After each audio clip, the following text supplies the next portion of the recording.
Une flèche octogonale perce le ciel flamand, défiant les siècles depuis 1240. Le beffroi de Bruges, sentinelle de 83 mètres, fut jadis l'âme vivante d'une cité marchande prospère où chaque coup de cloche rythmait le destin de ses habitants. Dans ses entrailles de pierre, un trésor était jalousement gardé, les chartes et privilèges de la ville, enfermés dans un coffre monumental doté de 13 serrures dont les clés étaient à confier à 13 notables différents. Aucun ne pouvait ouvrir seul ce saint des saints de la liberté brugeoise. Le carillon de 47 cloches qui résonne tous les quarts d'heure cache une légende. La plus ancienne, datant de 1680, porterait un message codé gravé par un alchimiste, révélant l'emplacement d'un trésor enfoui sous la Grand Place.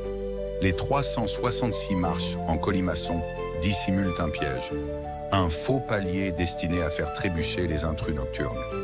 Les gardiens médiévaux, dormant au sommet, étaient ainsi alertés par la chute des indésirables.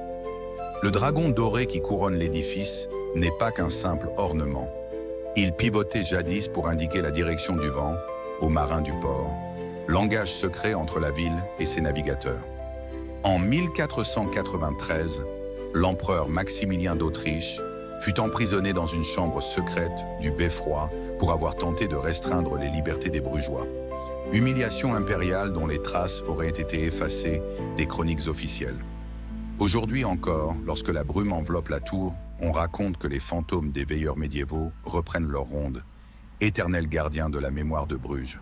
Si ce voyage dans le temps vous a séduit, aimez, partagez-le à un ami et restez avec moi pour explorer d'autres merveilles architecturales dans mes prochaines publications.